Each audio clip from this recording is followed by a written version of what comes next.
You ever made a decision and then realized almost immediately that you made the wrong call? Well, I certainly have, so I can relate. So stick around and let's talk about it. Welcome to Crossroads and Catalyst, the podcast with Shanita B. I am your host. This is where we discuss the thoughtful, wise, and strategic perspective at a crossroads can be the catalyst for change. Well, we are in our third installment of our leadership mini series, and today's topic is about failures and what we can learn from those things. Now, I want to start off by defining what failure means in this particular context. And what I mean by it is simply falling short of a goal, an objective, or even a personal standard. And I also want to make sure that we understand that failure does not define who you are, nor does it characterize you. Failing is an action, and the failure is the result of that action, or I guess even an inaction. And we should not take it personally because we have failed at something. It is an opportunity, and I want us to see it as an opportunity to learn something and then to apply it to future circumstances. And the circumstances that come forth in the future may not necessarily be identical, but there could be some similarities that and you can draw upon your prior experience and apply it at some point down the road, which is going to be extremely helpful because what we want is to recover from the failure, we want to grow from it, and then we want to excel and thrive going forward. So, when we look at failure in the leadership context, I think that there is an unspoken pressure that permeates some environments.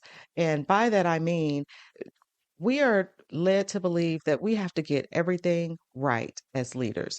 You have to prioritize things, and some of these things are conflicting. You have to know how to handle people. And not only that, you have to make perfect decisions and all of these things under pressure and sometimes at the drop of a dime. But what happens when you don't?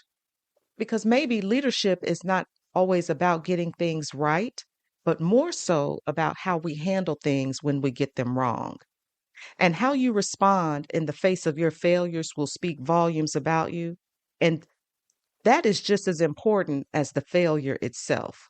Because some of these things that people encounter in the course of their professional journey, these can be life altering things. And so some of you, maybe you feel like you've experienced some of these life altering failures that have really changed the trajectory of your career. And then for a lot of other people, maybe you've had some failures, but they're not extremely significant as far as what you will do next in your career. But maybe it's just made you feel awkward or uneasy. And we want to deal with that. And because how we respond to failure is really going to either underscore or undermine our leadership influence. And you can either fall back and stand still and do nothing, or you can take it as an opportunity, as I stated earlier, and grow from it, and which is really what we want to do. So look at it like this: failure is not the opposite of leadership. It's where good leadership is formed. And I can recall that my mom used to say when I was a kid that she was a perpetual student.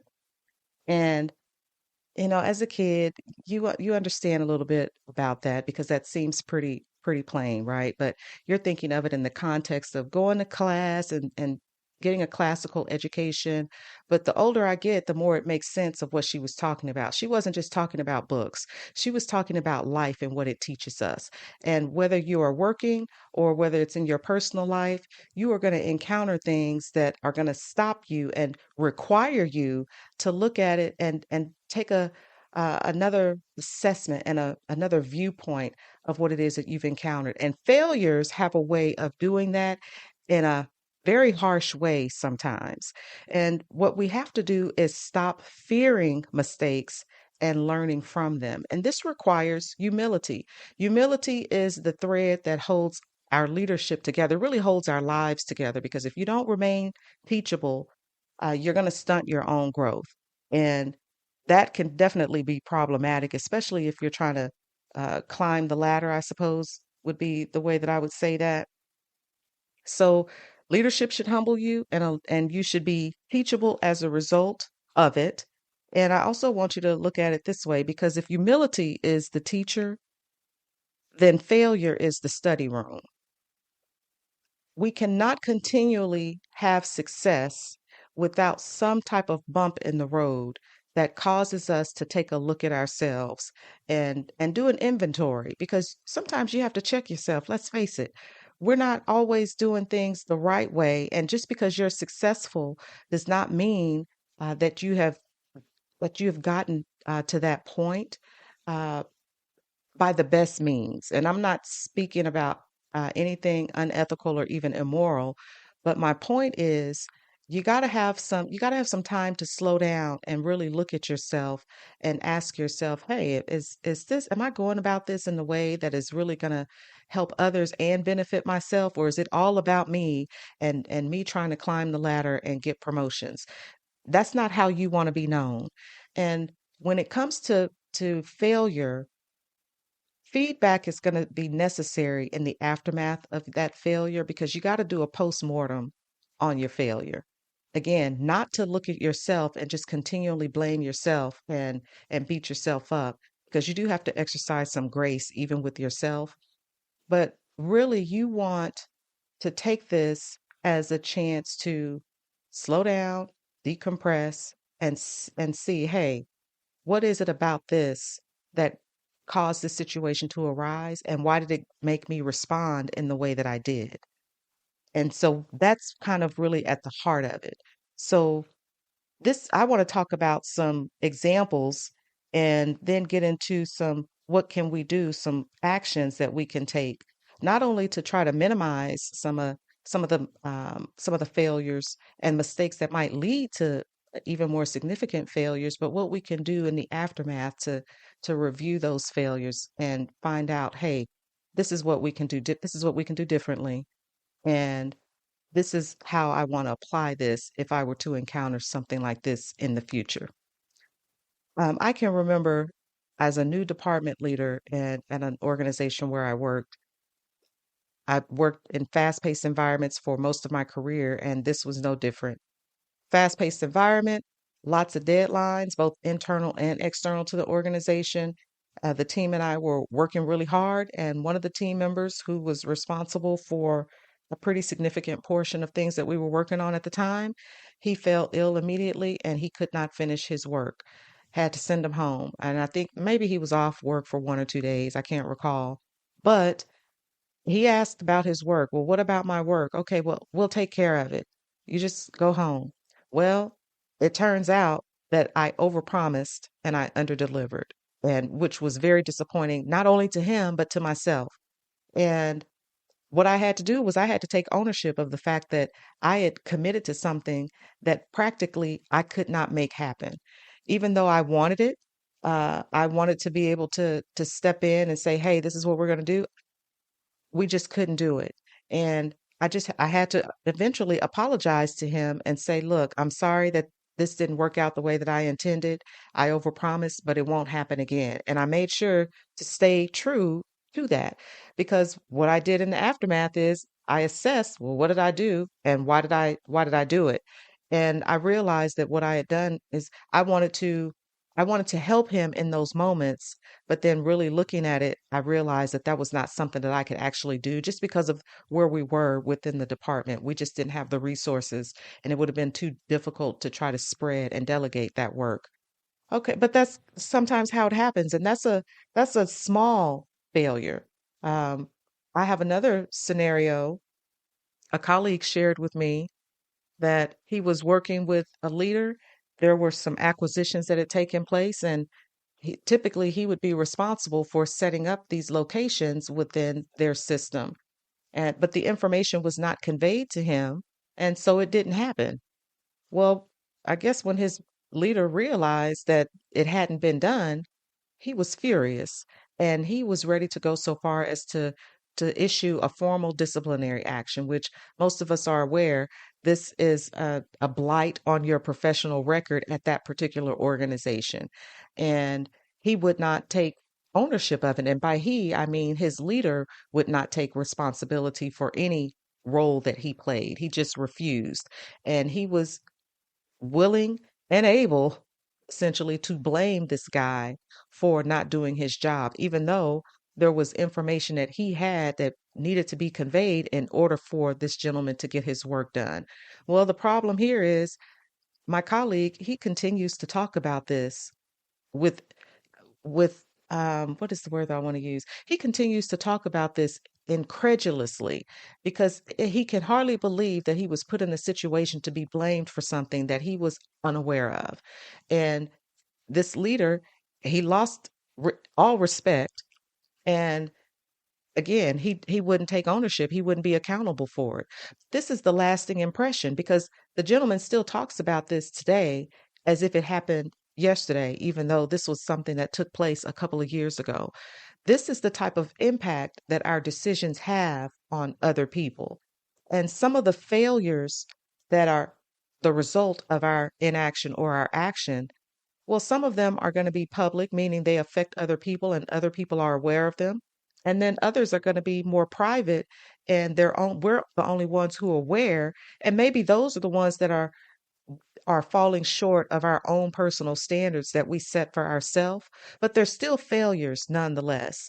And we should care enough about people to be considerate and understand their perspective, especially if we're in a position and actual hold a title of leadership and we have some level of authority over another person's position. We do not garner any support when we do the blame game and we point at other people and say that it is their fault, but it's really our failure. There are so many things that happen in all of our lives that cause us to have to take a second look, which is why we need to remain humble.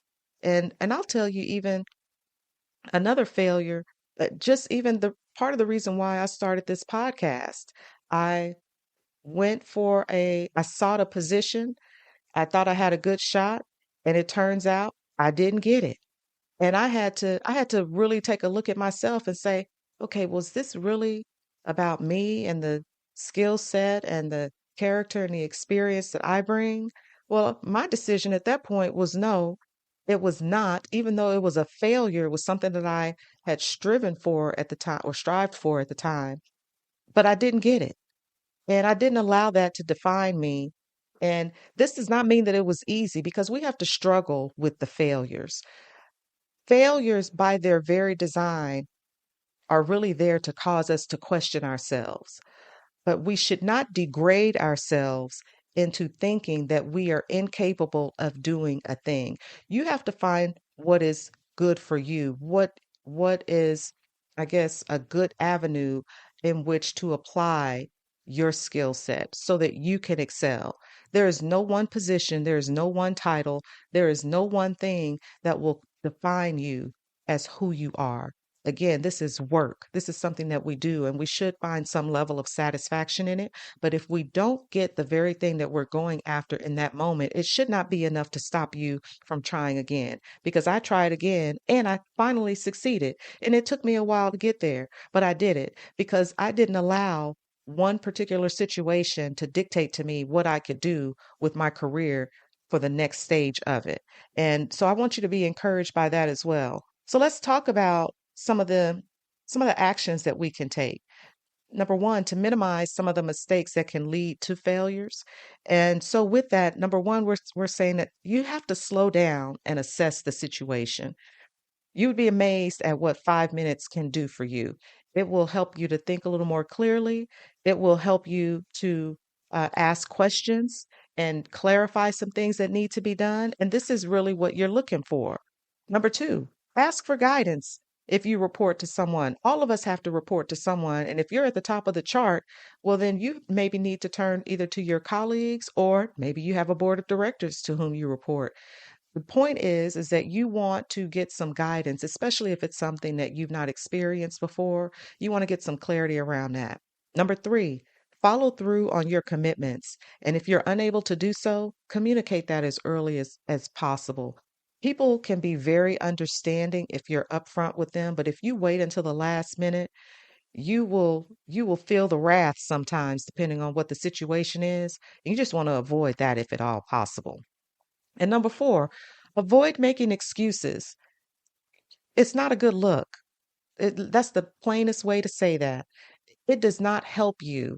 if you make excuses for why something didn't work out the way that it should have. If it turns out that it was a decision that you made and maybe something was overlooked, or maybe something minor or major was overlooked, you still have to own it. And this probably sounds like, well, the mistake has already been made or the failure has already occurred. And yeah, maybe that's the case. And but then that leads us to the next step on what happens in the aftermath of a failure. Well, again, this goes back to looking at yourself and really telling yourself this is one thing that has happened at one particular point in time. Your decisions are based on what you know at that moment. It's not based on what you know in the future because you're not in the future and you can't help what's going to come down the pike. But what you can do is work through where you are today based on the information that you have available at any given time, period. Secondly, as you're doing and taking an inventory of who you are and how it applies to this particular failure, again, don't personalize it because it may not necessarily be about you. Sometimes the failures that occur in our lives have a lot to do with what is happening externally, not necessarily meaning that it's their fault, but maybe other people play a significant role in the grand scheme of things, which is causing the actual failure in your particular circumstances. And that's okay. What we have to do is pick up and move forward. We don't want to fall back and we don't want to just sit back and just allow life to pass us by. We want to be active participants. And if there's an opportunity for us to take that failure and reshape it and apply it to another situation, well, then that's what I want you to do. Again, there are things that are going to happen. We have to learn to expect failure. But when it comes, we don't want to grow angry. We don't want to throw fits. We want to look at it. We want to be understanding and we want to move forward. Really, that's what we're trying to get to. And I'm hoping that what I'm saying to you thus far is resonating with you because failure is one of those words that it definitely does not conjure up any fun feelings. It can be very hurtful when you fail at something. And all of us have experienced that. We need to remember that we are humans and we deserve to have some kindness shown to us when we fail, just like other people when they fail, they don't feel good about it. And it's not something that you want to wallow in. It's definitely not something that you want to rub in other people's faces. You want to rub their faces in it rather when they fail. It can be sometimes very devastating, which is why I want to reiterate that the failure does not define you. I can recall listening to, I was watching a basketball game briefly, and I'm not a sports enthusiast by any stretch. But when you're working, especially on something as I was working on this topic of failure, then you all of a sudden hear the word failure. It's kind of like when you buy a car and now all of a sudden you see all the cars on the road that look like yours. It's kind of how it plays out in my head, even with this podcast. And I heard this sportscaster say, you cannot be afraid to take the shot. You have to take the shot, and whatever happens, happens. And so that's my point. Even if you miss, you still have to take the shot because this is your opportunity. You have a good chance of making it, and but then there's a chance that you won't. So prepare yourself for the what if, but don't allow that to be the very first thing that you go to. Well, I'm going to try it and then be hesitant about trying it. I want you to give it your all because you will be held captive to your mind and what you think about scenarios for a really long time. And that too will hinder you. It will hinder your progress. People will be able to sense your trepidation and your hesitation.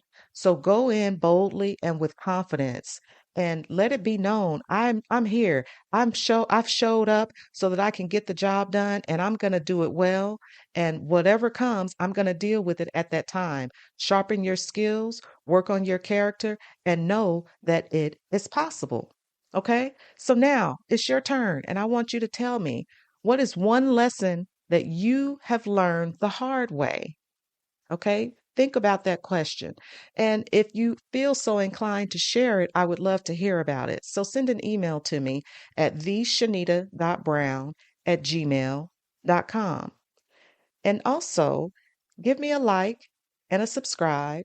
And I would also like for you to give me a review. And if you're watching this on YouTube, give me a comment as well.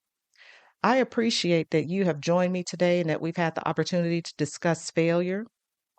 Um, I would like for you to remember that crossroads reveal who you are, catalysts shape who you become. Every decision matters. So make it count. Talk to you next week.